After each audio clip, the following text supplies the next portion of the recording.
ndagusoje muvandimwe, nejejwe cyane no kongera kubana nawe muri kano kanya. Dukomeje bya byigisho byacu bifite insanganyamatsiko ivuga ngo intwari mu kwizera. Tugeze ku munsi wa 15 aho tugiye kuganira ku ntwari yitwa Elisa. Uracyari kumwe na Tuyisenge Elade. Reka dusenge. Gitare kizima, mubyeyi wacu, wowe bwugamo bw'umugaro, wowe buhungiro, wowe inshuti ikomeye kandi y'ukuri, tunejejwe no kugaruka imbere yawe. Turi abanyeshuri, uri mwarimu ngo twigishwe nawe. Ducishijwe bugufi cyane ngo umwuka w'Imana aganze kandi atubere umwigisha. Tubisabiye ubuntu mu izina rya Yesu, amen. Dukomeje insanganyamatsiko ivuga ngo intwari mu kwizera. Tugeze ku munsi wa 15 nkuko nari ndikubwiye, tugiye kuganira ku ntwari ya 15 yitwa Elisa. Turasoma urwandiko Paulo yandikiye Abaheburayo 11 umurongo wa 32. Ni wa murongo n'ubundi twatinzeho ugira uti mbese mvuge kindi iki, igihe cyandenga mvuze n'iby'abahanuzi. Kuko turi ku bahanuzi, tugiye kuganira noneho ku muntu witwa Elisa. Uyu muntu witwa Elisa ndagira ngo tubanze tumenye Elisa inkomoko ye. Mbere yuko dusoma iby'inkomoko ye, reka tubanze dusome igitabo cya mbere cy'Abami, igice cya 19 umurongo wa 15 turageza ku murongo wa 21. Handitswe amagambo avuga ngo Uwiteka aramubwira ati, genda usubize inzira yose y'ubutayu ujya i Damasiko, nugerayo uzimikishe Hazayeli amavuta ari umwami w'i Siriya, na Yehu mwene Nimushi nawe uzamwimikishe amavuta ari umwami w'Abisirayeli, kandi na Elisa mwene Shafati wo muri Abeli Mehola uzamusuke amavuta ari umuhanuzi mu cyimbo cyawe. Nuko uzararokotse inkota ya Hazayeli, Yehu azamwica. Uzarokoka iya Yehu, Elisa azamwica. Ariko rero nzaba nsigaranye abantu 7,000 muri Isirayeli batapfukamiye Bali ntibamusome. Umurongo wa 19. Nuko avayo aragenda asanga Elisa mwene Shafati ahingisha inka zizirikanijwe ebyiri mu mirongo 12, ahagaze ku murongo uheruka. Elisa akibereza aho aramusanga, amunagira umwitero we. Maze Elisa asiga inkaho arirukanka akurikira Eliya, aramubwira ati, ndakwinginze reka mbanze njye guhoberana na data na mama mbone kukugarukira. Nawe aramubwira ati, subirayo, hari icyo ngutwaye. Nuko arorera kumukurikira, asubirayo, yenda inka 2 arazica, atekesha inyama ibiti by'imitambiko yazo, agaburira abantu bararya. Aherako arahaguruka akurikira Eliya akajya amukorera. Tugiye kuganira kuri uyu muntu witwa Elisa. Ikintu cya mbere nshaka ko tuvugaho ni inkomoko ya Elisa. Elisa yakomokaga he?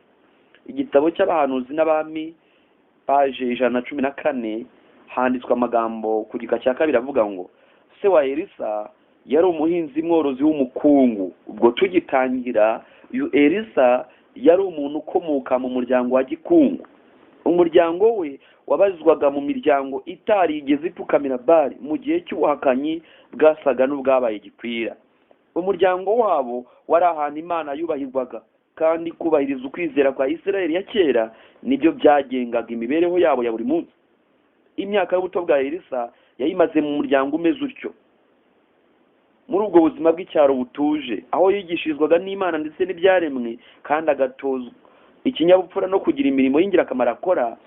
Yabashije gutozwa imico yo kwicisha bugufi no kumvira ababyeyi be n'Imana, bityo ibyo bimufasha kuba umuntu ukwiye gukora inshingano yo hejuru yajyaga kuzakora hanyuma. Dutangira ibya Elisa, tubonye ko Elisa yakomokaga mu muryango wubaha Imana, kandi tubonye ko mu buyobe bwari bwaratewe na Ahabu na Yezebeli igihe Eliya yari ku musozi Karumeli ari gucyaha ndetse agarurira Imana agaciro. Uyu muryango Elisa yakomokagamo wari umuryango utigeze upfukamira Bali. Uwo muryango wari umuryango wubahaga Imana, bamwigisha Imana akiri muto. Aho rero niho Elisa yakomokaga. Ndagira ngo tugitangira icyigisho rero dushimira Imana ko uyu muntu tugiye kuganiraho yagize amahirwe yo kugira ababyeyi bubaha Imana. Ariko nk'uko twabonye ko ntabwo kuba wabuvuka mu babyeyi bubaha Imana ntabwo ari ikimenyetso cy'uko nawe uzayubaha, kandi kuba waba ukomoka ku babyeyi batubaha Imana twabonye ko atari ikimenyetso cy'uko nawe utazayubaha. Twarabibonye igihe twaganiraga ku ntwari yitwa Samweli. Ndagira ngo turebe ikintu cya kabiri, Elisa ihamagarwa rye. Tugira ikintu gito turivugaho, turaza kurigarukaho mu buryo burambuye. Abantu zina bami page na 14 igika cya gatatu haranditswe ngo guhamagarwa kuba umuhanuzi kwa Elisa kwamugezeho igihe yari kumwe n'abagaragu base ari mu murima ahinga. Yahingaga umurima wari hafi cyane y'iwabo. Yari afite ubushobozi bwo kuba umuyobozi w'abandi bantu, kandi akagira kwicisha bugufi k'umuntu witeguye gukorera abandi. Nyamara nubwo yari umunyambaraga kandi ushikama ku murimo, yari afite umwuka wo gutuza n'ubugwaneza. Yari inyangamugayo, yari imfura, umwizerwa, kandi yakundaga Imana ndetse akayubaha. Muri iyo mirimo icishije bugufi yakoraga buri munsi, yahakuye imbaraga zo kugira umugambi uhamye ndetse n'imico itunganye, agahora yunguka ubuntu no kumenya. Igihe yafatajyaga na se mu nshingano z'ubuzima bwo mu rugo, yagendaga yiga gukorera Imana. Uyu ni Elisa dutangiye tuvuga, kandi turaza kumwigiraho ibintu bikomeye. Ndagira ngo tugire ikintu tumwigiraho cya gatatu cyitwa gukiranuka mu tuntu duto. Gukiranuka mu tuntu duto, page y'114 abantu zina bami, guhera ku gika cya 4 kwambuka kugeza page 115 igika cya 2 hari amagambo meza avuga ngo kubwo kuba inyangamugayo mu bintu byoroheje Elisa yiteguraga guhabwa inshingano zikomeye. Aya magambo ndagira ngo muyiteho, turaza no kuza kuyasorezaho igihe tuza kuba turi gusoza iki cyigisho. Kubwo kuba inyangamugayo mu bintu byoroheje Elisa yiteguraga guhabwa inshingano zikomeye. Binyuze mu byo yahuraga nabyo buri munsi, yabashe kuba umuntu ukwiye gukora umurimo wagutse ndetse ukomeye. Yize gukorera abandi, kandi mu kwiga ibyo yamenye no gutanga amabwiriza ndetse no kuyobora. Ubuzima bwe n'icyigisho ku bantu bose. Nta muntu n'umwe wamenya umugambi Imana imufitiye mu by'imunyuzamo, ariko abantu bose bashobora kumenya badashidikanya ko kuba indahemuka mu bintu bito ari igihamya cy'uko umuntu akwiye gukora inshingano zikomeye kurutaho. Ikintu cyose umuntu akora mu buzima gihishura imico ye, kandi umuntu wigaragariza mu tuntu duto ko ari umukozi udakwiye kugira ipfunwe ashobora guhabwa icyubahiro n'Imana, agahabwa inshingano yo hejuru. Tugitangira uyu muntu witwa Elisa, dutangira tumudekliva tumuvugaho. Yari muntu ki? Yari ateye yakomokaga he? Ese yatangiye akora iki? Ndagira ngo twibaze iki. Yesu yigeze avuga ngo ukiranuka mu cyoroheje abasha gukiranuka no mu gikomeye, kandi ukiranirwa mu cyoroheje abasha no gukiranirwa mu gikomeye. Memu n'igikomeye nuko bimeze. Ndagira ngo rero iki kintu tugitekerezeho. Nyamuna igihe ufite inshingano zawe zoroheje hariya, ujye uzitaho, nta wamenya ikizavamo.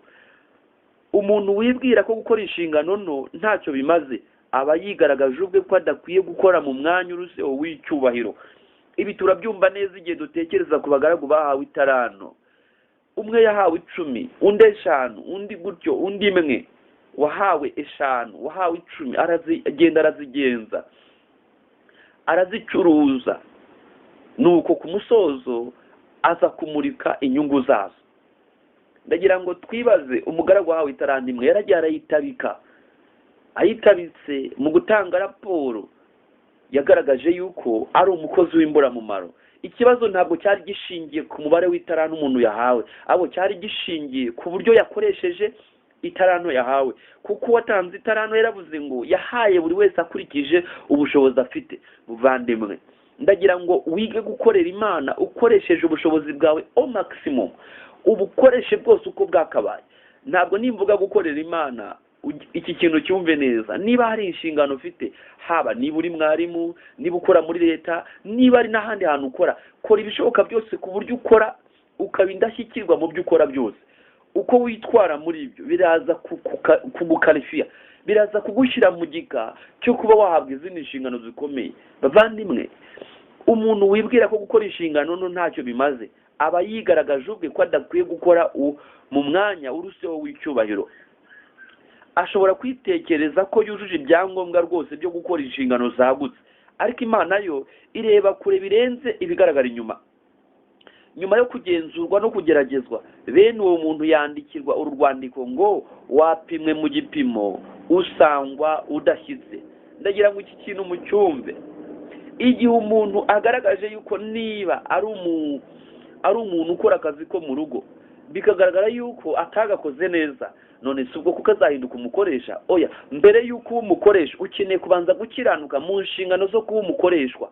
Uba umukozi ukaba umukozi w'indahemuka, noneho ku buryo uzaba ufite warigaragaje ko ukwiriye rwose kuba umukoresha. Iki ni cyo kintu tugomba guheraho tukagitekerezaho. Kutaba inyangamugayo kwe niwe kugarukaho. Ntabwo ashobora kubona ubuntu, ubushobozi n'imbaraga by'imico kuko bibonerwa mu kwitanga utizigamye. Mwite kuri aya magambo. Umuntu ashobora kuba akora umurimo w'Imana rwose kandi yibereye mu mirimo isanzwe, mu nshingano ze za buri munsi. Urugero, atema ibiti, akubura imbuga cyangwa ahinga. Umubyeyi urerera umwana mu nzira ya Kristo aba akorera Imana rwose kimwe n'umugabura uri ku ruhimbi. Haleluya. Ndasubiramo aya magambo. Umuntu ashobora kuba akora umurimo w'Imana rwose kandi yibereye mu mirimo isanzwe, mu nshingano ze za buri munsi. Atema ibiti, akubura imbuga cyangwa ahinga. Umubyeyi urerera umwana mu nzira ya Kristo aba akorera Imana rwose kimwe n'umugabura uri ku ruhimbi. Mbega uburyo abantu bahirimbanira kujya ku ruhimbi. Nigeze igihe natangiraga guhagarara ku ruhimbi nkiri muto, menya narigaga nko mu wa kabiri secondaire cyangwa se hafa.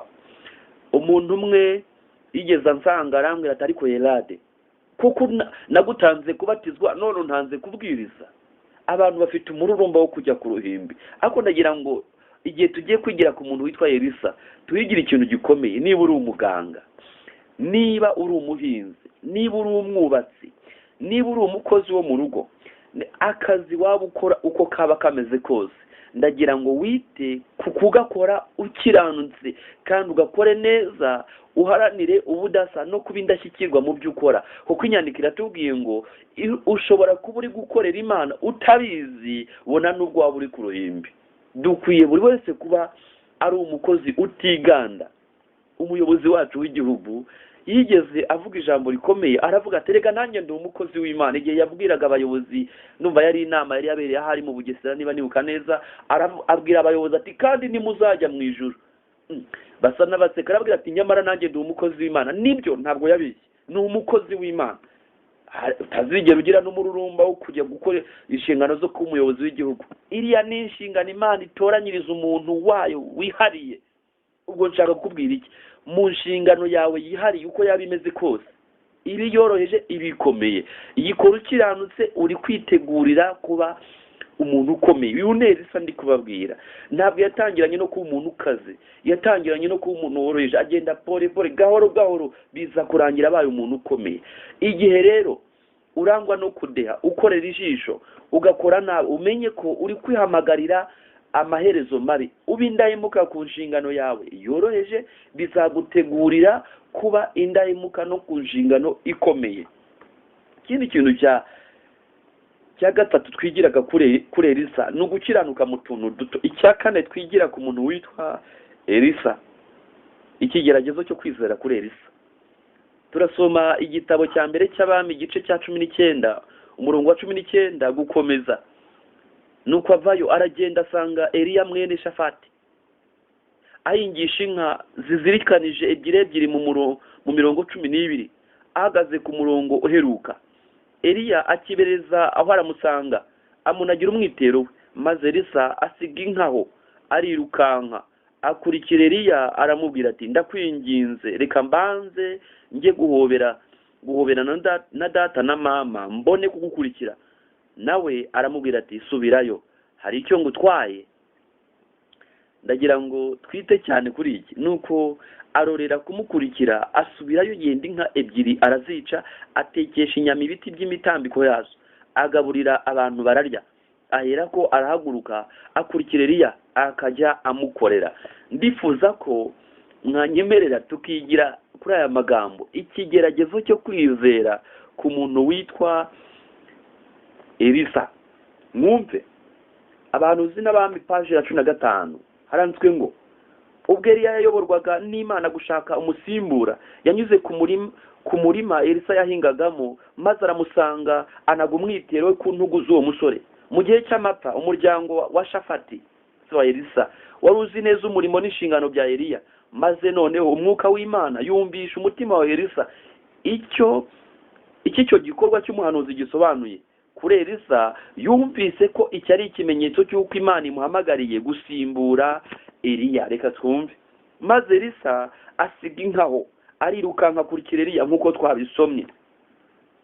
Ntabwo ko kwari kuko Eliya twabonye amubwira ngo Elisa aramubwira ati ndakwinginze reka mbanze nje guhoberana na data na mama mbone gukurikira. Eliya aramubwira ati subirayo hari icyo ngutwaye. Ntabwo ko kwari ukumwirukana ahubwo cyari ikigeragezo cyo kwizera. Elisa yagomba kureba icyo bimusaba akihitiramo kwemera cyangwa kwanga iryo hamagarwa.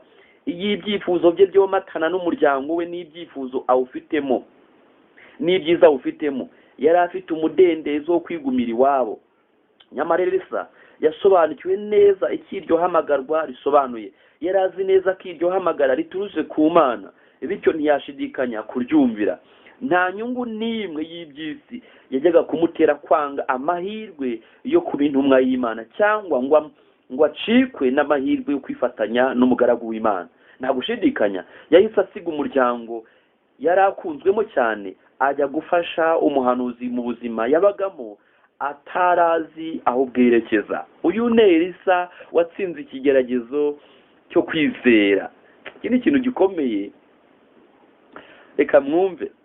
Umusore w'umutunzi yageragereshejwe ikigeragezo kimwe n'icyo Elisa yageragereshejwe. Bose bari abatunzi. Ko twabonye ko Elisa yakomokaga mu muryango wa gikungu nk'uko umusore w'umutunzi yari umukire. Nuko Yesu aramubwira ati usigaje kimwe, genda ugurisha ibyo ufite byose uze unkurikire. Nuko ikintu gikomeye Elisa aratsinda, ariko umusore w'umutunzi aranga, abona ubugingo buhoraho nubwo agaciro gake agereranije n'ubutunzi yari afite. Ahitamo kugumana iby'isi yirengagiza amagambo Yesu yavuze ngo byakumarira iki gutunga ibyo mu isi byose ariko uramutse ubuze ubugingo. Ahitamo kugumana iby'isi ariko akazabura ubugingo. Elisa rero we yatsinze icyo kigeragezo. Ni amahirwe akomeye. Elisa yemeye irarika ryo gukora umurimo, ntiyigera asubiza amaso inyuma ngo arebe ibinezeza n'ibyiza yari asize. Page ya 16. Igihe wa musore w'umutunzi yumvaga amagambo y'Umukiza yagiye afite agahinda kuko yari afite ubutunzi bwinshi. Ntabwo uyu musore yashakaga kwitanga. Urukundo yakundaga ubutunzi bwe rwarutaga ubwo yakundaga Imana. Kubwo kwanga kureka byose kuga Kristo yagaragaje ubwe ko adakwiye umwanya mu murimo w'Umukiza. Umuntu wese agerwaho n'irarika rimuhamagarira gushyira byose ku gicaniro kubw'umurimo w'Imana. Ntabwo twese duhamagarirwa gukora nk'uko Elisa yakoze, kandi nta nubwo twese dutegekwa kugurisha ibyo dufite byose. Ahubwo Imana idusaba gushyira umurimo wayo ku mwanya wa mbere mu buzima bwacu. Ntitugire umunsi twemera ko wira tutagize icyo dukora giteza imbere umurimo wayo ku isi. Ntabwo Imana yiteze ko abantu bose bayikorera umurimo umwe. Umuntu umwe ashobora guhamagarirwa kuvuga ubutumwa mu gihugu cy'amahanga, undi ashobora gusabwa gutanga ku mutungo we kugira ngo ashyigikire umurimo wo kwamamaza ubutumwa bwiza. Imana yemera ituro rya buri wese. Icy'ingenzi ni ukwitanga k'ubugingo n'ibyo turangamira byose. Abitanga muri ubu buryo bazumva kandi bumvire ihamagara ry'ijoro. Iyi ngingo rero tubwira ikigeragezo cyo kwizera kwa Elisa naha tuyisoreje, kandi tubonye ko Elisa yatsinze icyo kigeragezo. Ingingo ya 5 tuvugaho kuri Elisa ni ingingo ivuga ngo ndi hano mwami ntuma. Abantu n'abami page 116 igika cya 5. Umuntu wese ugabana ku buntu bwe Uwiteka muha umurimo agomba gukorera abandi. buri wese ku giti cye agomba guhagarara mu mwanya wavuga ati ndi hano ntuma. Rero ijwi ryahamagaye Yesaya rigahamagara Elisa n'abandi benshi, rirahamagara ribaza riti mbese ndatumane ninde watugendera? Buri wese akwiye gusubiza agira ati ndi hano ntuma. Umurimo we ni ukugaragariza abandi ubutumwa bwiza bw'agakiza kabo. Ikintu cyose akora gikwiye kuba uburyo butuma agaragariza abandi ubutumwa bwiza bw'agakiza kabo. Buri wese aho waba uri gukurikira iki cyigisho, ndagira ngo nkubwire ko Imana iguhamagara ikubwira iti ndatumande. Rero usabwa gusubiza nka Yesaya cyangwa Elisa ugira uti ndi hano mwami ntuma. Ndagira ngo turebe ingingo ya 6 ivuga ngo ikindi kigeragezo kuri Elisa. Igitabo cya 2 cy'Abami niho tugiye gusoma turebe ikindi kigeragezo gikomeye kuri Elisa. Ni igihe Eliya yazamurwaga mu ijuru, cyari ikigeragezo gikomeye ku muntu witwa Elisa. Tuhasoma titire ravuga ngo Eliya azamurwa mu ijuru. Ni ikigeragezo cyari gikomeye ku muntu witwa Elisa.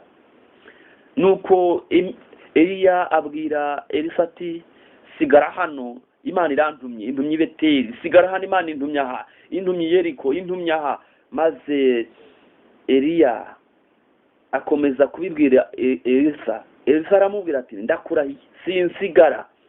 Reka twumve amagambo makeya ari mu gitabo cyitwa Abahanuzi n'Abami. Ni igitabo cyiza cyane ukwiye gutunga ukagisoma, kuko kitwigishamo ibintu byinshi ukwiye kugitunga. Waba utagifite ushobora kukibona rwose, haba mu rurimi waba ushaka urwo ari rwo rwose ushobora kukibona, kandi cyakugira umumaro. Gikeneye ushobora kunyandikira kuri ya nimero yatanzwe mbere ukakibona rwose ku buntu. Abo ukeneye hard copy nayo iragurwa rwose, abakorporteri bakikugezaho, cyangwa ugatuma pastor ukwegereye yakigufasha, yagufasha ukakibona. Reka twumve ku rupapuro rw'118 twumve amagambo ahari kuri iki kigeragezo cy'umuntu witwa Elisa. Ubwo Elisa yaherekezaga umuhanuzi Eliya, igihe yajyaga gusura ayo mashuri ava kuri rimwe ajya ku rindi, ukwizera kwe n'icyemezo Eliya yarafashe byongeye kugeragezwa. Ubwo bari Gilugari ndetse n'i Beteli n'i Yeriko, umuhanuzi Eliya yasabye Elisa gusubira inyuma. Eliya yaramubwiye ati ndakwinginze sigara hano, kuko Uwiteka ntumye Beteli. Ariko mu murimo Elisa yakoraga mbere, mu mirimo Elisa yakoraga mbere yo kuyobora inka zihinga, yari yarize kutarambirwa cyangwa ngo acike intege. Bityo noneho kuba yari yariyemeje gukora izindi nshingano, ntiyashoboraga guteshurwa ku mugambi we. Ntiyajyaga gutandukanywa na shebuja igihe cyose yari agifite amahirwe yo kugira ibindi amwungukiraho bituma yuzuza ibyangombwa bimubashisha umurimo we. Nuko akomeza kuvuga ati nkurahiye Uwiteka uhoraho n'ubugingo bwanjye sinsigara. Ntabwo Elisa yasabye, biza kurangira Eliya amubwiye ati ngaho rero ndabona wamaramaje, ngaho nsaba icyo ushaka. Nuko Eliya amuhaye ayo mahirwe, Elisa amusaba ikintu gikomeye. Dusoma ku murongo wa 9, nsaba icyo ushaka cyose ndakigukorera, naratandukanywa nawe. Elisa aramubwira ati ndakwinginze ndagu imigabane 2 y'umwuka wawe.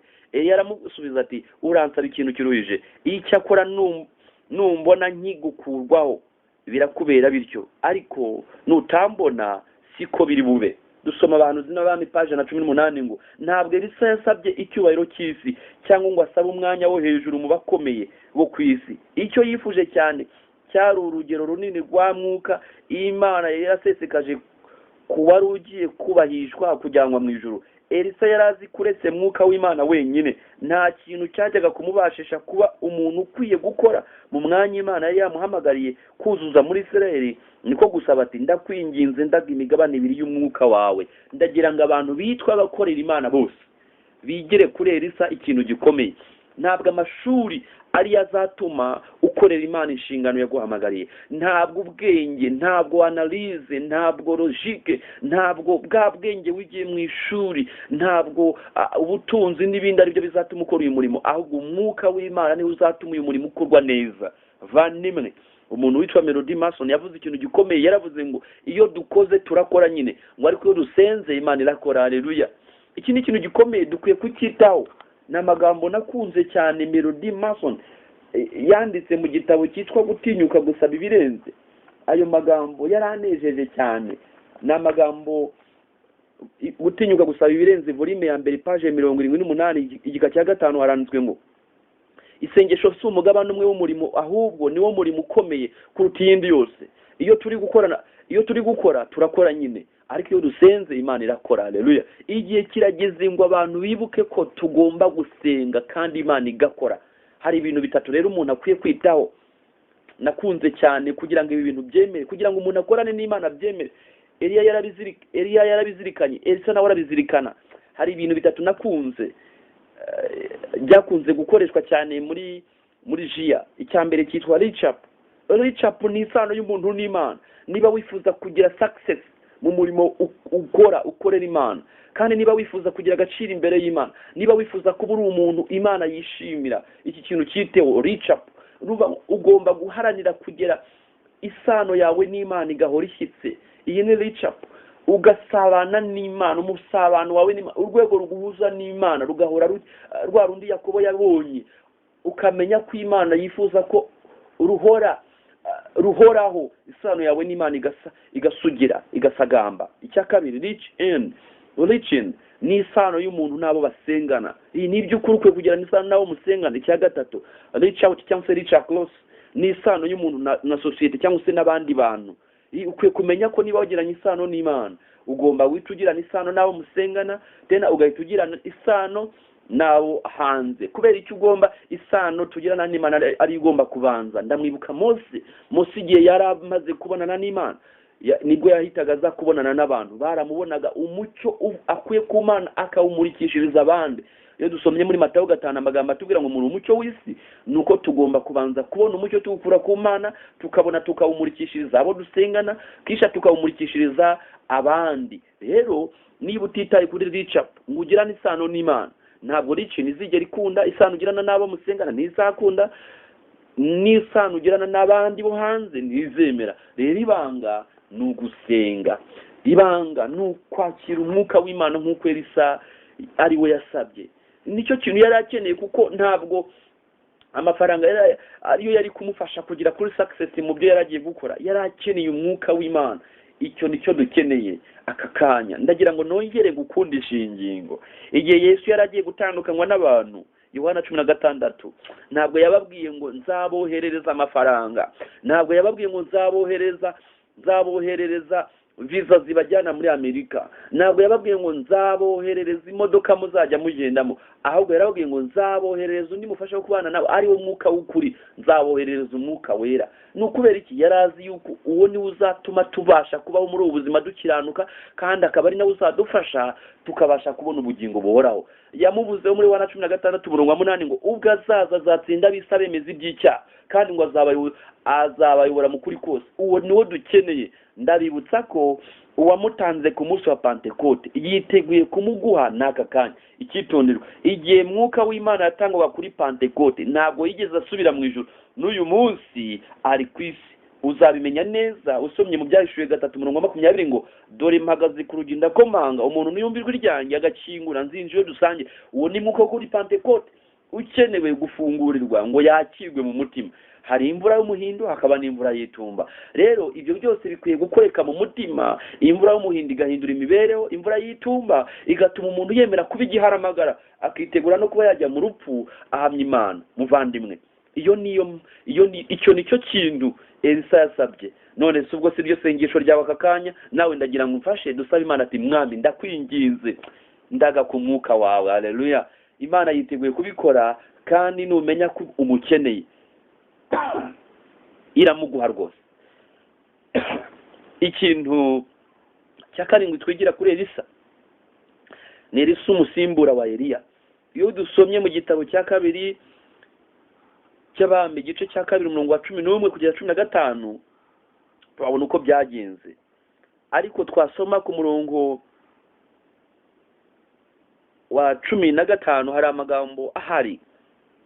Hari amagambo meza ahari ku murongo wa 15 haranditswe ngo wenda kwera ku murongo wa 11 bakigenda baganira haboneka igare ry'umuriro n'amafarashi y'umuriro birabatandukanya. Nuko Eliya ajyanwa mu ijuru muri serwakira. Elisa abibonye arataga ati data wabereye Israeli amagare n'amafarashi.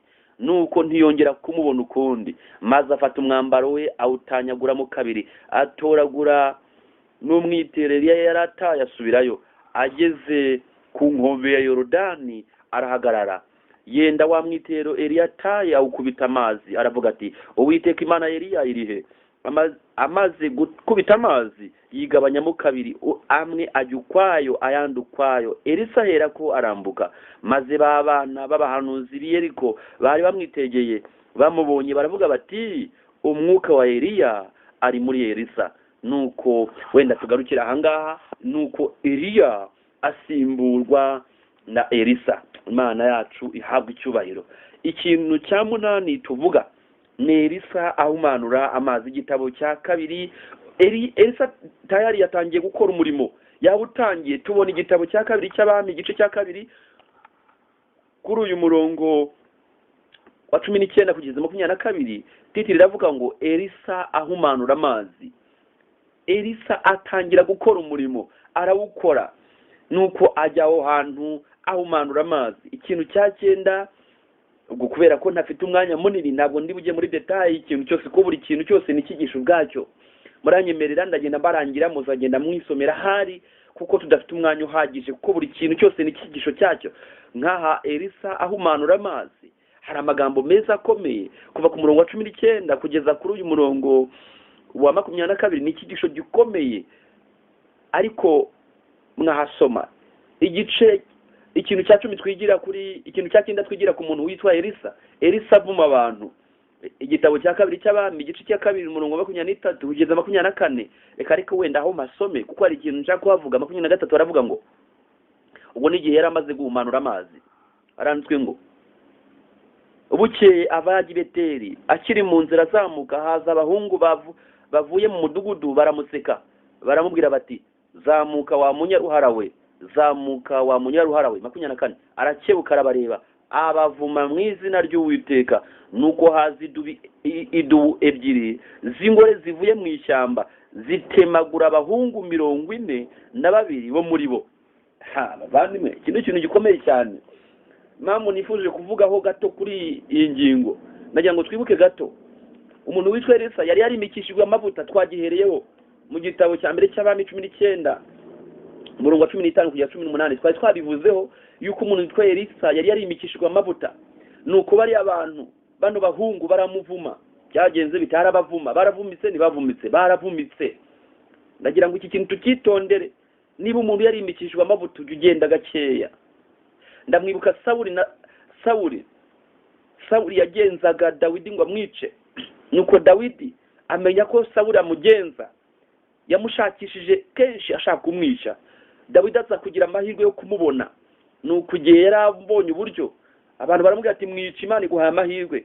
Dawidi aravuga ati no, sinshobora kuramburira ukuboko kwanjye ngo nice Uwiteka yimikishije amavuta.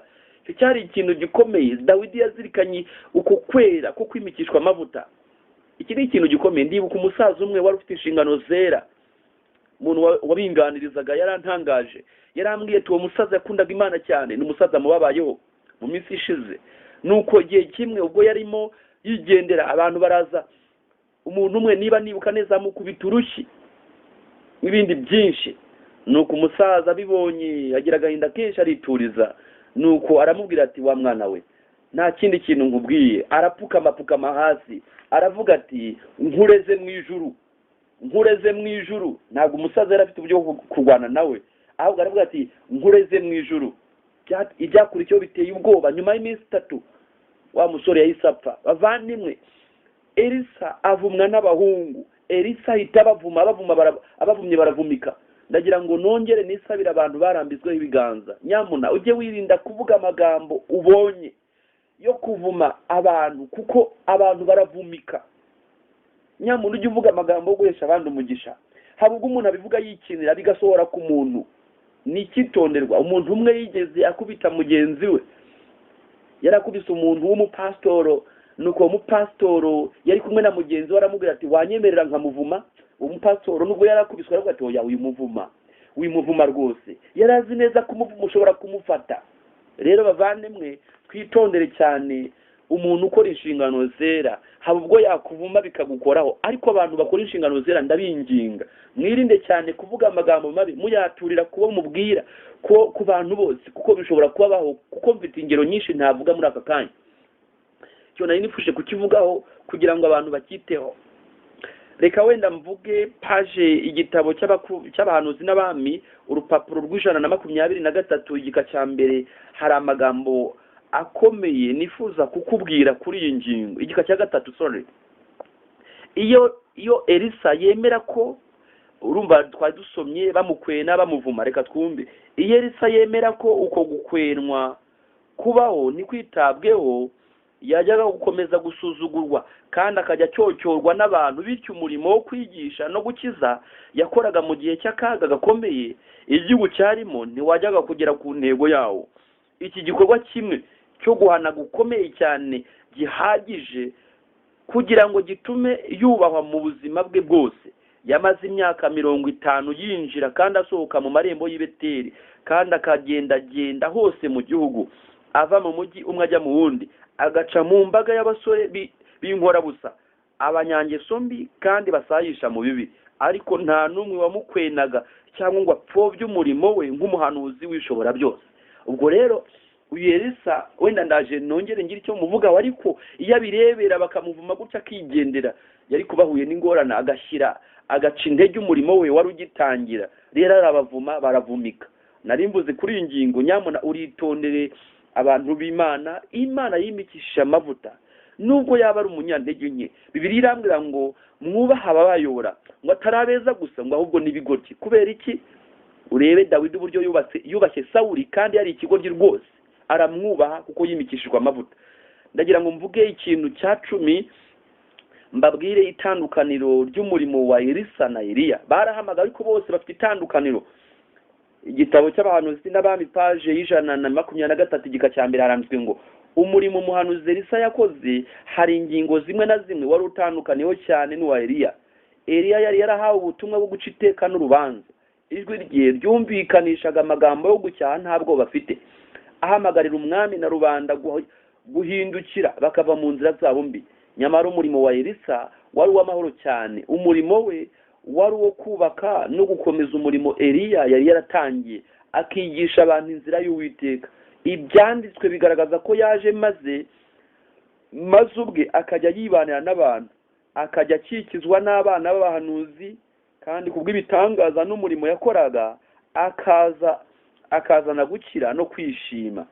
Tubonye ko hari itandukano. Eliya yari umubwiriza w'inkuba ukubita kasa icyaha rwose adaciye ku ruhande, ariko Elisa tumubonye ko ari umuntu wari umunyamahoro, umugwaneza uraho. Ariko Elisa tumwitondere, icyitonderwa navuga aha ngaha. Ku gika cya 4 haranditswe ngo igitsure, ngo Elisa yari umuntu ufite umutima utuje kandi wineza, ariko kandi kuba yarashoboraga kugira igitsure bigaragarira nyine muri biriya byo kuvuma abantu. Ariko twumve ku gika cya 4 handitswe amagambo avuga ngo ubugwaneza nabwo, nuba ngo Elisa yari umugwaneza nk'abantu. Hari abantu babibereye, hari abagwaneza, hari abantu b'Imana bari aho biturije. Ariko twumve ubugwaneza nabwo bukwiye kugira urubibi bugarukiraho. Ubutwara umuntu afite bugomba gushyigikirwa n'igitsure gikomeye. Nibitaba bityo abantu benshi bazajya babakwena, kandi ubutware bazajya babukwena kandi babusuzugure. Igisa n'ubugwaneza, kubembereza no gutetesha birenze urugero ababyeyi n'abarezi bagirira urubyiruko ni kimwe mu bibi bikomeye cyane bishobora kubageraho. Kudakebakeba, gufata ibyemezo no kugira ibisabwa byiza umuntu agomba kuzuza ni ngombwa mu muryango wose. Nuba ngo uyu Elisa nubwo tumubonye ari umugwaneza, ariko yagiraga n'igitsure. Tubwiwe yuko ubugwaneza bwonyine butagira igitsure nta kamaro. Mu rugo Eli yaranzwe n'ibyo kandi byageze ingaruka ku babyeyi. Rero abarimu n'ababyeyi bakwiye kugira ubugwaneza ariko bakagira n'igitsure igihe umuntu asabwa gufata ibyemezo bitagize icyo bitwaye. Cya 11 twigira ku muntu witwa Elisa. Ni igihe Elisa yatabaraga umupfakazi. Turasoma igitabo cya 2 cy'abami igice cya 4 umurongo wa mbere kugeza ku murongo wa 7 ni Elisa akiza umupfakazi umwenda yari arimo. Ni inkuru ndende, ariko uyu mupfakazi yarageze ubwo abana be bafatwa bugwate, maze Elisa aramubwira ati ufite iki mu rugo? Aramubwira ati, amubwira ibyo afite, aramubwira ati, amubwira kujya gutira ibintu mu baturanyi. Aragenda arabitira, asukamo utuvuta yari afite, aragenda neza ibintu biruzura. Biza kugaragaza Elisa yari umuntu wita ku bantu, akababazwa n'ubukene babaga barimo n'amage babaga barimo. Yari umuntu ugira umutima wa kimuntu, yari afite ubumuntu. Hari abantu babura humanity muri bo, bakabura ubumuntu, bakaba bari abantu ariko batagira ubumuntu. Umuririmbyi umwe yararimbye nk'umuntu nyamuntu, si ubunini, si ubukire, si iki. Umuntu nyamuntu ni umuntu nyine ufite ubumuntu. Uwo muntu rero Elisa yari abufite. Yagiriraga abantu batandukanye kandi agakorwa ku mutima, agahinda k'abandi kamukorwa ku mutima. Turi kwiga intwari mu kwizera cya 12 twigira kuri Elisa. Nakise ngo gira neza witurize. Bimenyerewe ngo gira neza wigendere, ariko noneho giye nkubwiye ngo gira neza witurize. Tubona igitabo cya 2 cy'Abami igice cya 4 umurongo wa 8 gukomeza, tuhabona iby'umugore w'Ishunemu. Turasoma ngo bukeye Elisa arahaguruka Gishunemu, hari umugore w'umukire, aramuhata ngo agiwe gufungura. Nuko uhereye ubwo iyo yahanyuraga hose yajyagayo gufungura. Bukeye uwo mugore abwira umugabo we ati, mbonye ko uyu mugabo uhora utunyuraho ari umuntu wera w'Imana, none ndakwinginze twubaka kumba hejuru y'inzu, tumushyiriremo uburiri n'ameza n'intebe n'igitereko kitabaza, maze uko azajya aza kudusura ajya acumbikamo. Birakomeza, bari inshuti, ibintu birakomera nk'uko Yesu yari inshuti no kwa Lazaro. Nuko Elisa arategereza, ariko uyu muntu ko atugirira neza, abwira umugaragu we witwa Gehazi ko atugirira neza, twamugirira dute? Umugaragu we Gehazi amuha inama nziza. Umurongo wa 11 abwira umugaragu we Gehazi ati, mpamagarira uwo mushunemukazi. Amaze kumuhamagara aramwitaba, amuhamagara imbere ye, aramubwira ati, tukugire dute? Nuko biza kurangira byemejwe ko. Umurongo wa 14 Elisa ati, twamugirira dute? Gehazi atanga inama nziza. Gehazi aramusubiza ati, icyakora nta mwana w'umuhungu agira, kandi umugabo we arashaje. Biza kurangira bamubwiye yuko azabyara umwana w'umuhungu. Biza kurangira kandi binyuze mu kwizera. Uwo muryango ugira umwana arakura, igihe kiragera. Ingingo turi iravuga ngo gira neza witurize. Turi kwiga intwari mu kwizera, tugeze ku ntwari ya 15 yitwa Elisa. Turi kugenda tureba kwizera n'ubutwari yagiye agira. Nuko wa mwana arakura, Elisa akajya hagera, bikagenda neza. Ariko igihe kimwe wa mwana ararwara, arapfa. Igihe yapfaga, umugore ntiyagiye kuraguza, ntiyagiye kwa muganga, yihutiye kujya kureba Elisa. Ahageze Elisa araza, ageze mu rugo amenya uko bimeze, aramuterura amujyana mu cyumba. Noneho nihuse dusoma umurongo wa 34 arurira. Wone Elisa arurira, yubama kuri uwo mwana, umunwa ku wundi, amaso ku maso, amaboko ku yandi, amurambararaho. Intumbi y'umwana irashyuha. Biza kurangira uyu mwana azutse, aramumusubiza. Ingingo iravuga ngo gira neza witurize. Muvandimwe, uyu mubyeyi yagiraga neza, nta mwana yagiraga. Inyandiko iravuga ngo ntabwo Imana yirengagije kugira neza k'uwo mugore. Nta kana yari yarabyaye, ariko noneho Uwiteka yaje kumugororera kubwo kwakira abashyitsi kwe, maze amuha kubyara umwana w'umuhungu. Murabona ko igihe cyaje kugera wa mwana arapfa, ariko Imana binyuze mu kwizera kwa Elisa no kwigaragaza kw'Imana, umwana arazuka. Rero gira neza witurize. Bavandimwe, twabonye mu byigisho byabanje ibi by'intwari, twabonye ko ineza umuntu agira arayishyurwa, arayigororerwa muri ubu buzima ngo inshuro enye. Ngo ni naba umuntu agira muri ubu buzima arayishyurwa, akayishyurwa inshuro enye muri ubu buzima. Rero gira neza witurize. Ibitangaza Imana yakoresheje Elisa n'uyu munsi Imana irabikora. Rero gira neza witurize. Gira neza witurize n'ukuri. Ndagira ngo tuvuge ku muntu witwa Elisa. Elisa uyu muntu, kimwe mu bintu byamuranze iyo dusomye mu bakurambere n'abantu mu bahanuzi n'abami page 125 igika cya 5 haranditswe ngo nk'uko umukiza w'inyoko muntu yagenzaga, ari nawe yacuriraga mu murimo Elisa yakoraga mu bantu, yakomatajyaga umurimo wo gukiza no kwigisha. Ibi ni ibintu biri byarangaga umuntu witwa Elisa. ndaributsa ko ubutumwa iyo twiga ubutumwa bw'abamarayika batatu mu byaje 14 mu 6 gukomeza iyo twiga ubutumwa bw'abamarayika batatu ndakwibutsa ko ibi bintu byarangaga Elisa bikaranga na Yesu nibyo bintu bigomba kuranga abamarayika ubutumwa bw'abamarayika batatu abantu bari gukora uyu murimo w'abamarayika batatu nibyo bintu bagomba kwitaho icyambere ni ukwigisha tena tukanigisha n'ubutumwa bwo gukiza niyo mpamvu inyandiko tubwira ngo ubutumwa bwo kwirinda bwa temperance ni ubutumwa bwa marayika wa gatatu rwose ni ubutumwa bwa marayika batatu kandi ngo ni ukuboko kw'iburyo k'ubutumwa bwa marayika wa gatatu niyo mpamvu muri ibi bihe tugomba kwita no ku butumwa bwo kwitungira amagara mazima muri iki gihe cya coronavirus abantu bagiye babyitaho bakita ku butumwa bwo kwirinda bakagira ubwirinzi bw'umubiri ufite imbaraga bagiye babyitaho cyane kandi ubutumwa bw'itorero ry'abadivansi umunsi wa karindwi ni ubutumwa bufite imbaraga bwigisha n'ubutumwa bwo kwitungira amagara mazima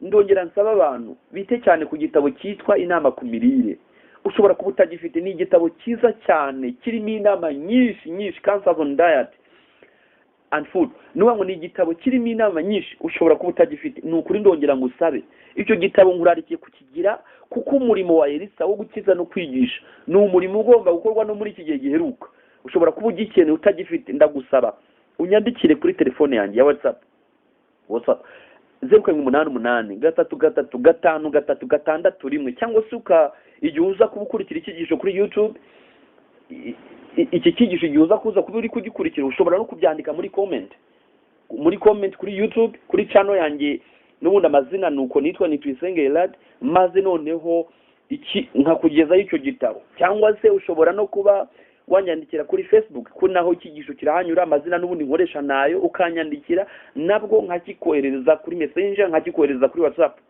maze igitabo kakitungira rero nakubwira ko Elisa kimwe mu bintu byamuranze ni gukora umurimo wo gukiza no kwigisha ibyo nibyo byaranze Yesu ni nabyo bigomba kuranga abadivantiste umunsi wa karindwi mu murimo bakora uheruka mu butumwa bw'amarayika batatu ubutumwa bugomba kubwirwa amahanga yose rero ikintu cya 13 twigira ku muntu witwa Elisa turnasoza ni ikintu gikomeye twiga ni Elisa na Namani igitabo cya kabiri cy'abami igice cya 5 twabona ibya Namani umugaba w'Isiriya wari umubembe akiyo dusomye ku murongo wa 8 hari amagambo avuga ngo nuko Elisa umuntu w'Imana yumvise ko umwami w'Abisirayeli yashishimuye imyenda ye amutuma ati niki gitumye ushishimura imyenda yawe mureka nsange aramenya ko muri Isirayeli harimo umuhanuzi uyu Elisa ntabwo yari umuhanuzi ugendere kwimenyekanisha yari umuhanuzi ugendere kumenyekanisha Imana mu gihe uyu munsi dufite ababwiriza benshi dufite abitwa abakozi b'Imana benshi bagendereye kumenyekana aho kumenyekanisha Imana amakorari menshi n'ibindi nagira ngo dusabe Imana igihe twitwa ko turi mu rusabu rw'Uwiteka tube nka Yohana w'integuza igihe kimwe ubwo abigishwa be babonaga Yesu akora umurimo ibintu bikomeye ikintu gikomeye cyane bagize ishyari maze bamubwiye Yohana aravuga ati oya wakwiye gukuzwa nawe ugiye mwiye kwicisha bugufi bavandimwe reka ibyo dukora byose duharanire ko Yesu amenyekana twe nubwo tutavugwa nubwo tutamenyekana ariko Yesu amenyekane reka aho kugira ngo duhinduke abastari reka Yesu ahinduke umusitari izina ry'Imana rihabwe icyubahiro tujya tugira ikosa njya mbona ibyigisho dutanga hirya no hino abantu bahaguhamagara bahagushimira ni by'ukuri iyo umuntu umushimiye ni motivation ariko iyo motivation umuntu akwiye kuyimanaginga kugira ngo ataza gushiduka ishimwe ry'Imana yaritwaye birakwiye ko icyo kintu Yohana yakoze wakwiye gukuzwa naho ugiye mwiye gucishwa bugufi birakwiye ko kituranga rwose niba uri umuririmbyi ubona uri ku musitari ongera amasengesho niba uri umubwiriza ukabona uri ku musitari ongera amasengesho niba uri umuyobozi ukunzwe ongera amasengesho maze rize kurangira Imana hawe icyubahiro wowe ucishijwe bugufi Yesu avugwe cyane wowe uvugwe gakeya icyo kintu kirasaba management kuko ni kimwe mu bintu bikomeye byakoye Satani mu ijuru ubusitari ni ikintu gikomeye kimaze kuba gikwira muri iyi minsi guca bugufi Yesu akavugwa Satani byaramunaniye mu ijuru kubimanaginga byaranze biradukwiye ko rero ducishwa bugufi Imana igahabwa icyubahiro nihuse Namani na Elisa aramubwira ngo jya muri Yorodani wiyuhagire Namani agira agasuzuguro n'ibindi Elisa aragenda arituriza ntiyavugana nawe ntiyamukoraho amuha ubutumwa biza kurangira nihuse Namani akurikije inama za Elisa arakira. Ni uko ni ukwizera. Iyo twiga intwari mu kwizera tujye twumva icyo kintu. None se Elisa yamwoherezaga mu kidendezi muri Yorodani, niye mbaraga ririmo? Cyari ikigeragezo kuri Namani, kandi Elisa yarazi neza yuko binyuze mu kumvira Namani ari bukire. Bavandimwe, nagira ngo iki kintu tukigere ikintu gikomeye. Nta cyiza nko kumvira Imana, kandi nta kibi nko gupinga iby'Imana igusaba. Ni ijambo ry'Imana ari ryo rikubwira, nubwo waba utabyumva, nubwo byari bisa n'ibyoroheje, byumvire. Yesu Yohana 2:5, Mariya abwira abahereza ati icyo ababwira cyose mugikore. Natwe iri jambo riratureba. Icyo Yesu atubwira cyose kidukore. Ishobora kuba ari icyoroheje cyangwa se ari igikomeye. Nta cyiza nko kumvira Imana. Ugiye wumvira Imana ubona nubwo waba utabyumva neza. Ikindi kintu cya 14 twigira ku muntu witwa Elisa, kandi turi gusoza, ni ikintu nise ngo umugisha kuri Elisa na Namani, umuvumo kuri Gehazi. Biteye agahinda. Umugisha kuri Elisa na Namani, umuvumo kuri Gehazi. Igitabo cya 2 cy'Abami, igice cya 5 umurongo wa 15 kugeza 27. Turaza kwasoma ibya Namani, Elisa na Gehazi. N'abantu batatu bakomeye tugomba kwigaho cyane. Ngiye kubivuga mu ncamake.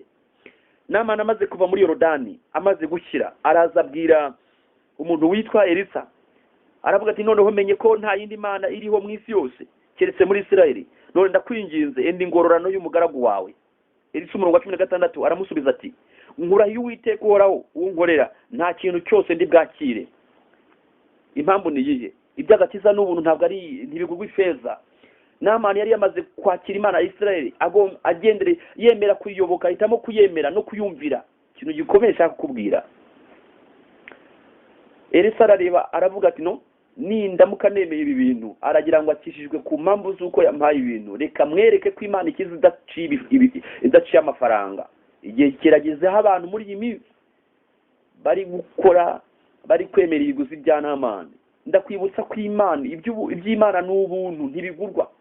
Icyakora washikira umurimo w'Imana mu buryo runaka, ako ntuzabyitiranye, ntuzatanga ibintu ugira ngo urakizwa kubera ibintu. Oya, twacungujwe ikintu gikomeye, amaraso ya Yesu. Ntitwacungujwe impano n'ingororano n'ibindi n'amafaranga n'ubutunzi n'ibindi. No, twacungujwe amaraso y'umwana w'intama. Kandi iyo dusoma Abaheburayo 9:22, amaraso atavuye ntihaba ko bari ibyaha. Dukizwa n'amaraso, ntidukizwa n'ikindi. Elisa arabyanga. Gehazi yarara aho, yari umugaragu wa Elisa, aravuga ati turakize pe, turakize. Atungurwa no kubona Elisa atabyemeye, biramurya. Maze Namani arasezererwa, agenda anezerewe kuko yabonye Imana yo muri Isirayeli. Kuko nababwiye yuko Elisa ntabwo icyo yaragendera ari kumenyekana, yaragendeye kumenyekanisha Imana. Nawo mugambi wacu igihe tuba turi kuvuga ubutumwa nk'uko nguko ijambo ry'Imana rivugwa muri ubu buryo, ni ukugira ngo Yesu amenyekane, twe kumenyekana. Imana ijye ibidufashamo. Ntabwo dukwiye kuba star, Yesu ni kwe kuba umustar akamenyekana, niwe modo. Ntidukwiye kuba modo y'undi wese. Yesu niwe cyitegererezo rwose. Gehazi ariyumvira aravuga ati nagira databuja w'igicucu. Ariko ni umuturage nkabibona kare. Ubu koko yanze cash, yanze izahabu, yanze ibintu. Okay, aravuga ati reka nze nkwereke. Ahubwo ndakize ngiye gusonzoka, n'ubundi ntacyo namuriyeho, reka nze nkwereke ahubwo niteganyirize. Nageze n'amahirwe ngurana n'umuntu ukaze. Ubundi yabyemera tuba twarabaye abantu bakomeye. Reka nze nkwereke uburyo nkorana nakoranye n'umuntu wa nta kigenda, reka nze nkwereke ahubwo uburyo ugiye nkaze. Nuko acaruhinga nyuma aragenda yakira bya bihembo, za ngororano za Namani. Nuko arabizana. Igihe yarizanaga, ikintu gikomeye cyane giteye agahinda. Igihe yazaga, umurongo wa 23, igitabo cya 2 cy'Abami, igice cya 5 umurongo wa 23 haranditswe ngo nuko Namani aramubwira ati emera ujyane itarante ebyiri. Niko kumuhata amuhagarari, amuhambirira itarano z'ifeza ebyiri mu isaha ebyiri hamwe n'imyambaro yo gukuranwa 2. Abikorera abagaragu be 2, barabyikorera bajya imbere ya Gehazi. 24, babigejeje ku musozi wabo, arabibaka abishyira mu nzu, arabasezerera baragenda. 25, hanyuma araza ahagarara imbere ya shebuja. Elisa aramubaza ati uraturuka he Gehazi? Undi ati umugaragu wawe ntaho nagiye. Mwibuke ingingo turi kuganiraho ya 14 ivuga ngo umugisha kuri Elisa na Namani, umuvumo kuri Gehazi. 26, aramubwira ati umutima wanjye ntiwajyanye nawe ubwo wa mugabo yahindukiraga akava ku igare rye akaza gusanganira? Mbese iki gihe ni igihe cyo kwakira ifeza n'imyambaro? n'inzerayo n'inzabibu n'intama n'inka n'abagaragu n'abaja. 27 nuko ibibembe bya Namani bizakomaho no ku rubyaro rwawe iteka ryose, maze amuva imbere ahindutse umubembe yera nk'urubura. Amagambo ateye agahinda. Namani abona umugisha, Elisa abona umugisha, naho umuntu witwa Gehazi ateye agahinda, agabana umuvumo. Ndagira ngo wumve iki kintu. Elisa yabanye na Eliya, amukuraho umugisha ukomeye, umugisha wo gukorana n'Imana, kandi amubonaho umugisha wa Mwuka Wera, kandi amubonaho n'umugisha w'ubugingo buhoraho. Namani arazabana na Elisa, babana igihe kitari kirekire, biza kurangira amubonyeho umugisha, amubonaho ubugingo buhoraho. Gehazi amarana na Elisa umwaka 1, 2, 3, sinzi imyaka bamaranye ariko ni myinshi, ko tubonye ko twasomye ko yakoze umurimo igihe kirekire gishobora kuba kirenga imyaka 50 umuntu witwa Elisa. Ikintu giteye agahinda, ho kugira ngo umuntu wabanye n'umuntu w'Imana muboneho umugisha, amukuraho umuvumo. Umugisha yagombaga kubona Namani arawijyanira, suko atari kubona nawe biza kurangira agabanya umuvumo. Mbega uburyo Gehazi ari icyigisho gikomeye cyane. Bituma nibuka amagambo nasomye mu cyigisho mu gitabo cy'uwifuzwa ibihe byose, icyigisho giteye agahinda kitubwira ikaruvali. Cyigisho mu wifuzo byose cya 78. Ye kugusomera amagambo dusoma ku rupapuro rwa 513. Ntabwo twatambuka tutigiye icyigisho gikomeye ku muntu witwa Gehazi. Igika cya mbere page 515 baranditswe ngo umwami w'icyubahiro yari hafi gupfa, kandi yari incungu y'abatuye isi. Muri uko gutanga ubugingo bwe bw'igiciro cyinshi, Kristo ntiyabonekaga nk'ufite umunezero wo gutsinda, ahubwo yari afite mu maso huzuye agahinda n'umubabaro. Ntabwo igihe bitewe no kugira ubwoba bwo gupfa, ntabwo kubabazwa no gukozwa isoni ku musaraba ari byo byamuteye agahinda gasaze.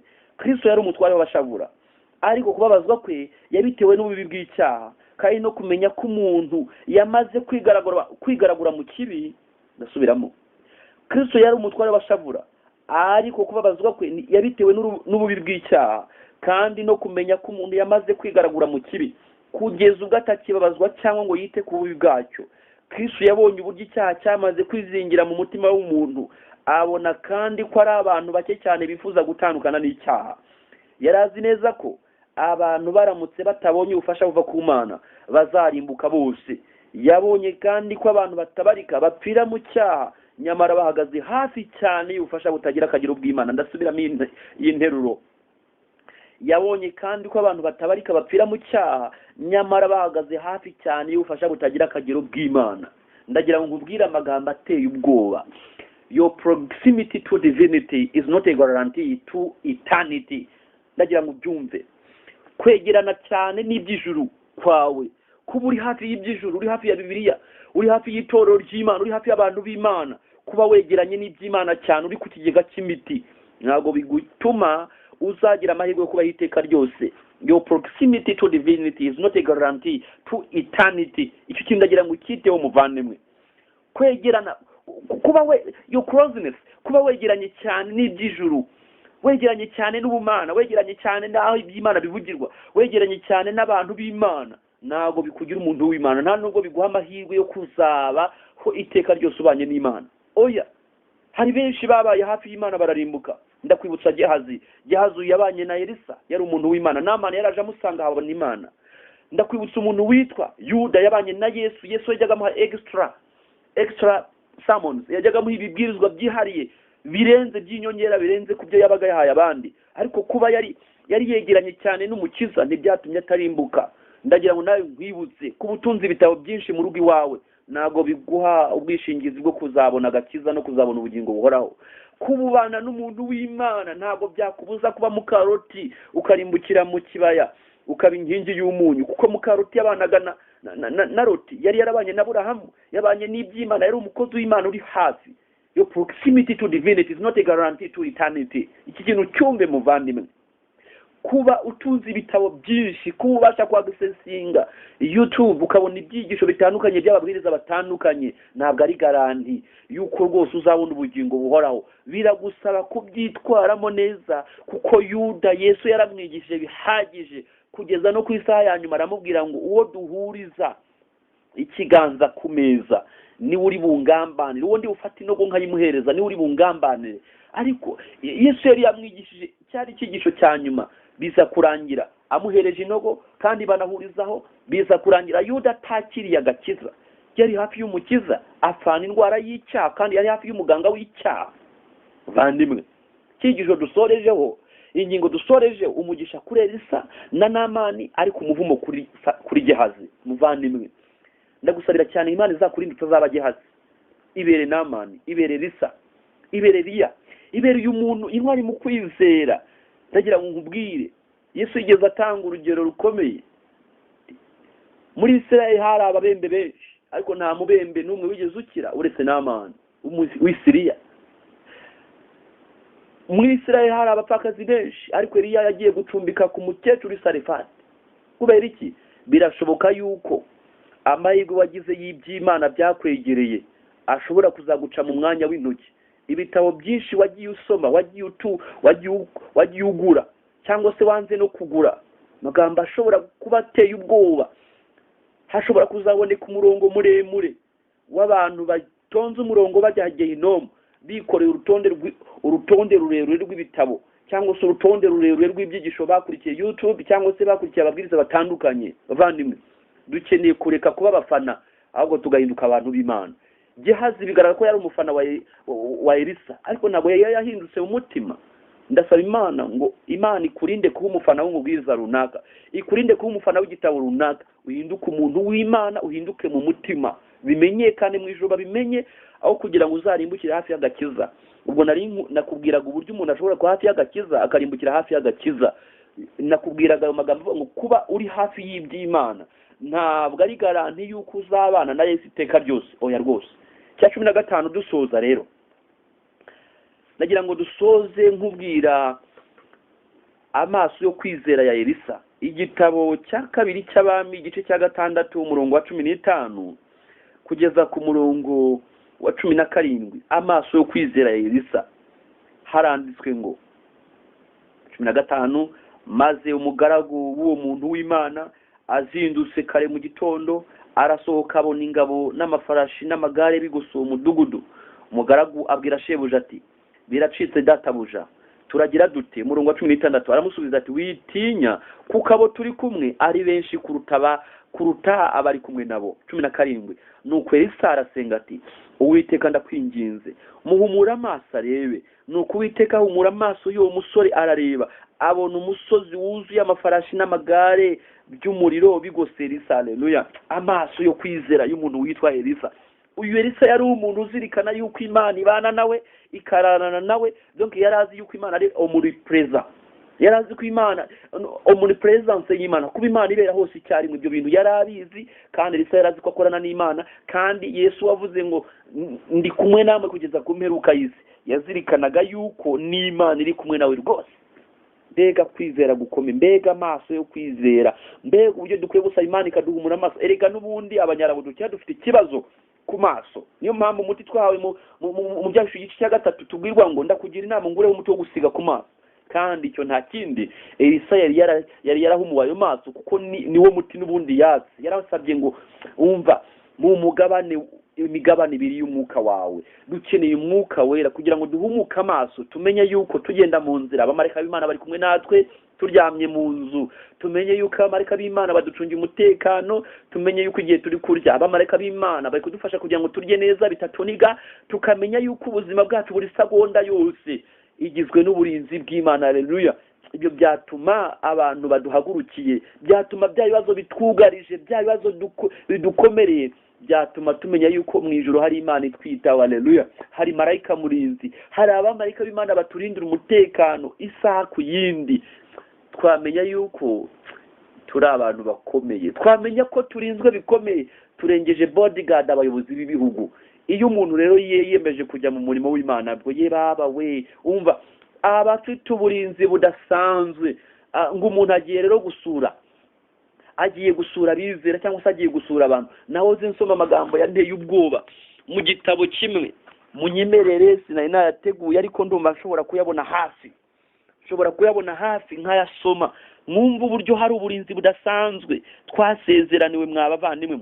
Ni igitabo nahoze nsoma cyitwa uwo mumarayika wundi. Ku rupapuro rwa 42 haranditswe ngo igihe ukorera gukiza imitima, abamarayika benshi baba baguherekeje, ibihumbi n'ibihumbi n'inzovu inshuro inzovu n'abamarayika ndasubiramo, igihe ukorera gukiza imitima, abamarayika benshi baba baguherekeje, ibihumbi n'ibihumbi n'inzovu inshuro inzovu z'abamarayika bategereje gufatanya n'abizera bo mu itorero gukwiza umucyo Imana yabahaye kugira ngo biteguze abantu kugaruka kwa Kristo.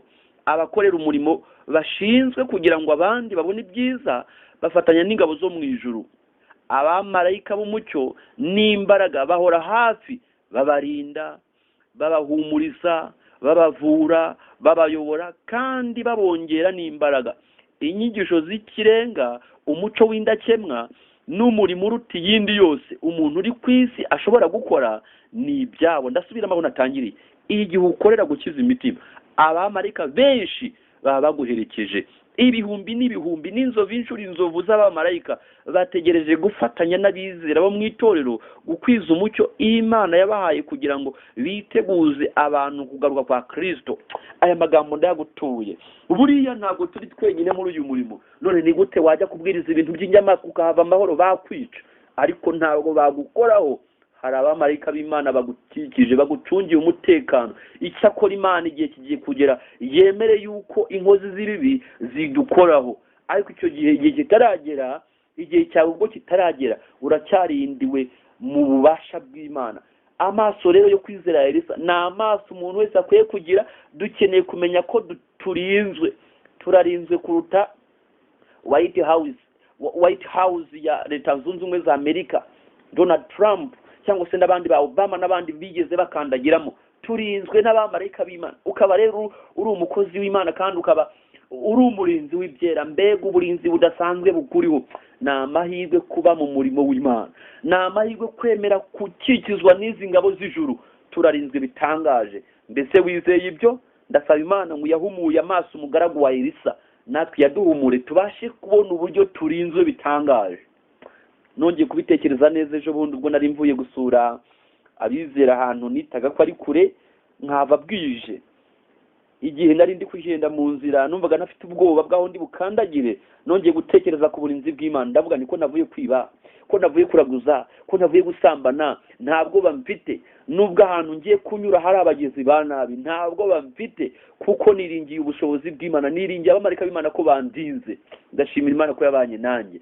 Dukeneye kwizera presence y'Imana aho turi hose. Ariko by'umwihariko igihe turi mu murimo w'Imana, tubyiringire abamarayika b'Imana bakikije Elisa bari kumwe natwe.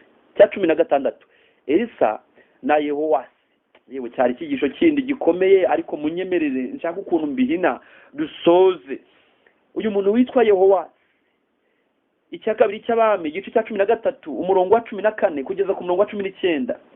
Turi ku maherezo y'umuntu witwa Elisa.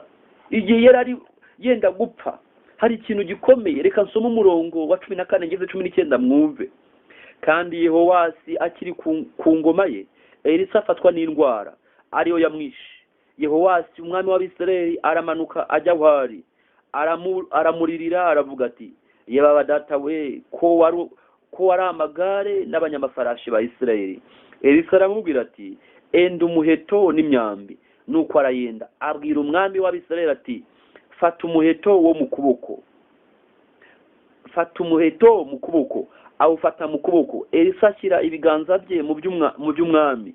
Ahera karavuga ati, kingura idirishya ryerekeye iburasirazuba. Ararikingura. Elisa aramubwira ati, rasa.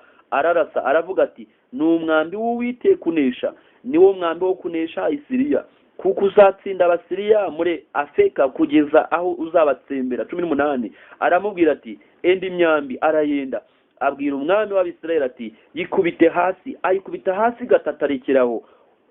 Umuntu w'Imana aramurakarira, aramubwira ati, iyaba wakubise 5 cyangwa 6 watsinza Abasiriya kugeza aho uzabarimbura, ariko none uzatsinda Isiriya 3 gusa.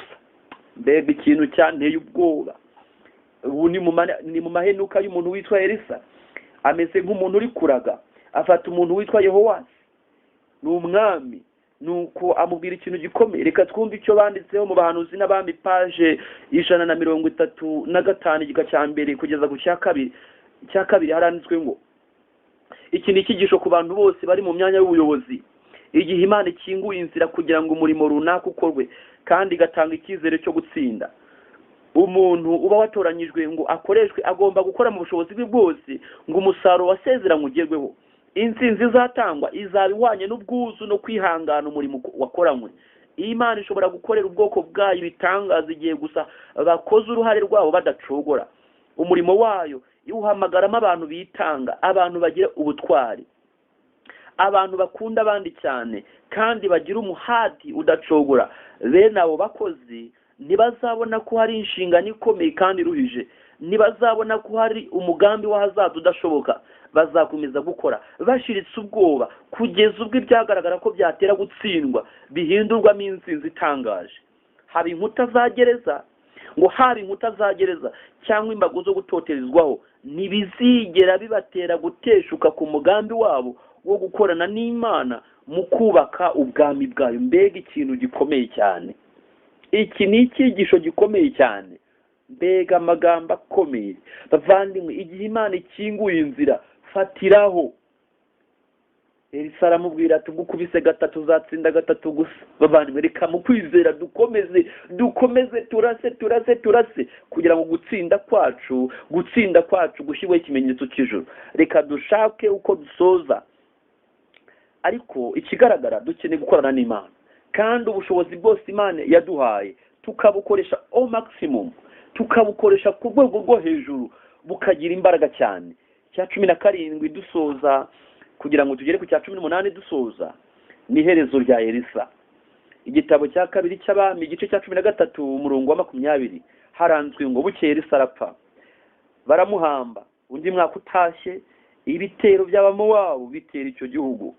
Elisa biza kurangira apfuye. Igitabo cy'abahanuzi n'abami igice cya paje 135 ku cyigisho cya 21 igika cya 3 kugeza ku gika cya 5 haranzwe ngo umurimo wa Elisa wasoresheje inama yahaye Yehowasi no kumukomeza.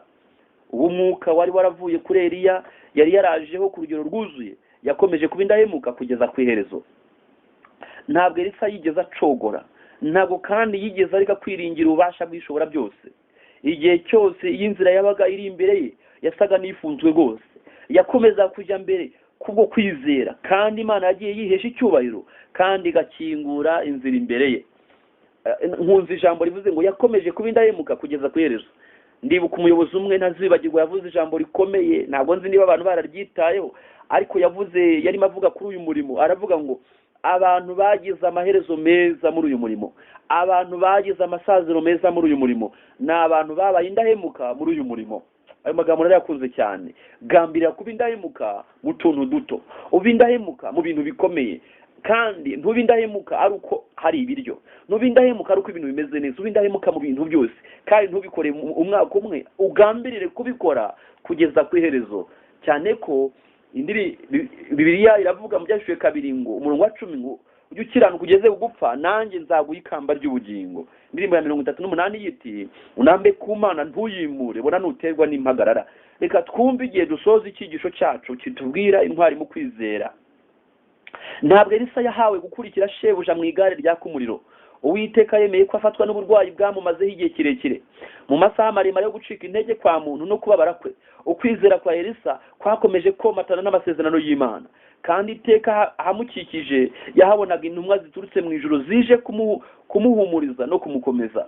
Nk'uko ubwo yari mu mpinga z'Idotani yari yaritegereje ingabo zo mu ijuru zari zimugose, akabona amagare y'umuriro y'abamarayika ndetse n'abagendera ku mafarashi, niko ubwo yari arwaye yari azi ko iruhande rwe hari abamarayika bamwitaho, kandi yarakomezwaga mu mibereho ye yose.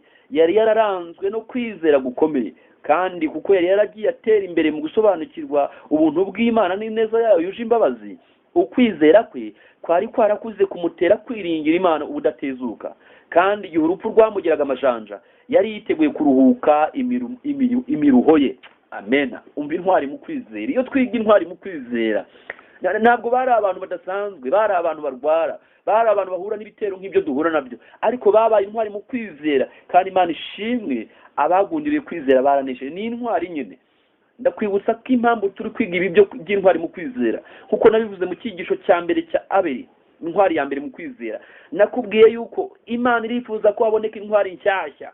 Biradukwiye ko tuboneka mu rutonde rw'intwari nshyashya z'intwari mu kwizera z'uyu munsi z'abariho.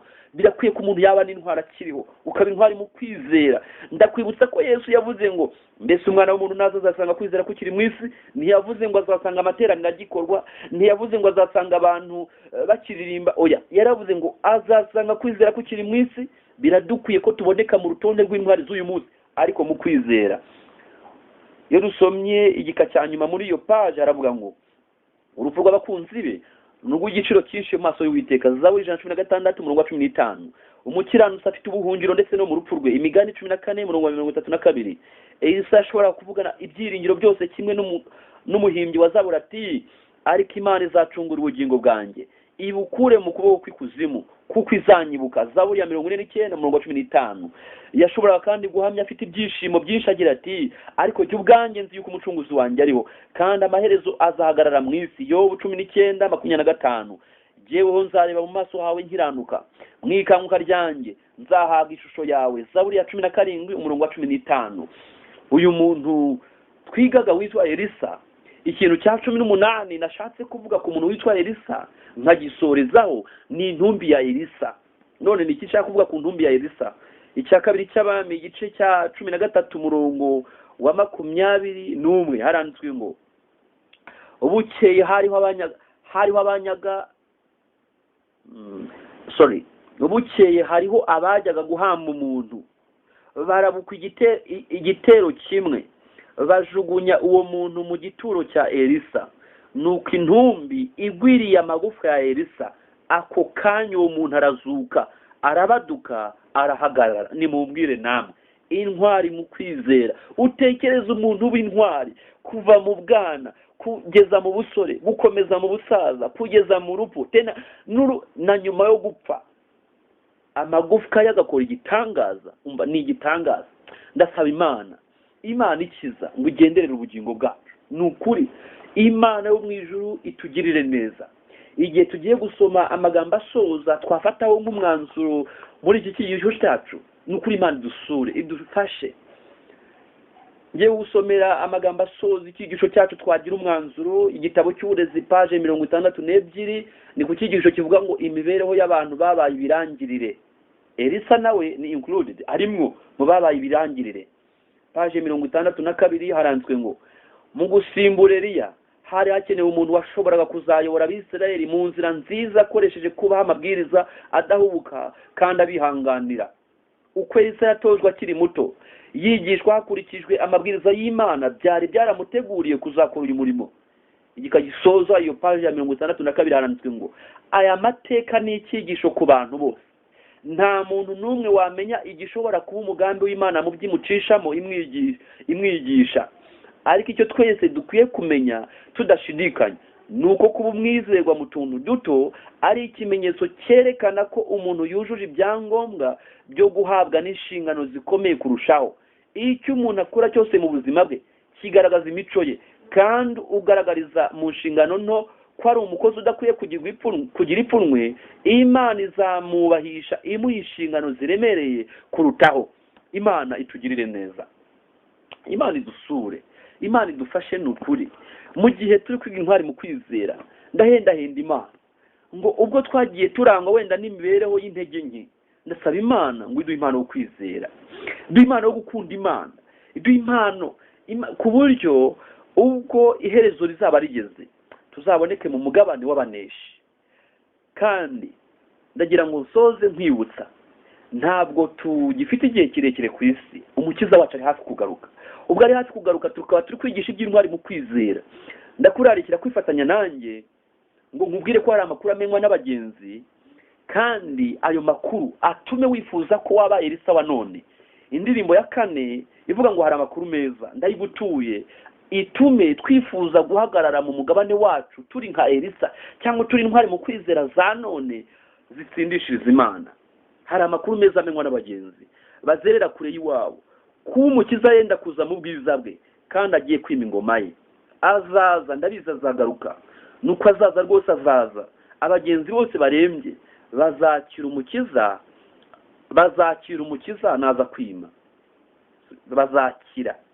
Bazakira umukiza naza kwima. Kabiri, ibitero by'abera bose uko bangana byose bizakingurwa rwose, kandi inteko z'abasinzira mu kuzimu bazongera gutura ku isi, na Elisa tuzamubona.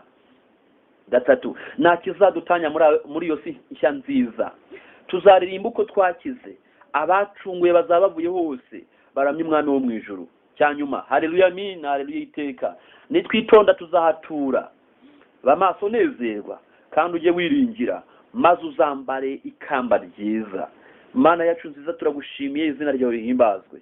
Tugushimiye ko ijambo ryawe rifite imbaraga, ijambo ryawe rirakiza, ijambo ryawe ribasha kuzura umuntu wapfuye, ijambo ryawe rishobora guhindura umuntu wivuruguse mu byaha, ijambo ryawe rishobora gufasha umuntu akabaho ari intwari mu kwizera uyu munsi. Mwami, tugushimiye ko waduhaye iri jambo tukaba turi kwigira ku ntwari mu kwizera. Ntabwo bari abantu badasanzwe, bari abantu nkatwe, kandi dufite ibyiringiro by'uko natwe twahinduka intwari muri iki gihe.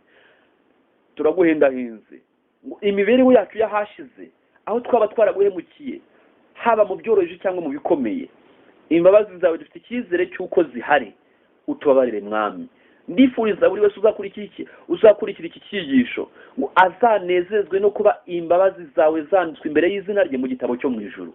Turagusabye Mwami ngo ubwo uri hafi kugaruka, hakaba hari abacu twabuze, hakaba hari ibyagiye bitubabaza, hari ibyagiye bidushengura, udushobozi kubabera tukiri ku isi, tukiri bazima, tukiriho, tugifite uburyo, kandi udushoboze ubwo turushaho kwegerana nawe, bye kuzatubera umuvumo nk'uko Gehazi byagenze, ahubwo bitubera umugisha nk'uko Elisa byamugendekeye kubwo kubana na Eliya, nk'uko Namani byamugendekeye kubwo kubana na Elisa. Turaguhendahenze ngo twakire, nk'uko twagiye tukwiyambaza tuje uko turi, utwakire mu izina rya Yesu. Amen.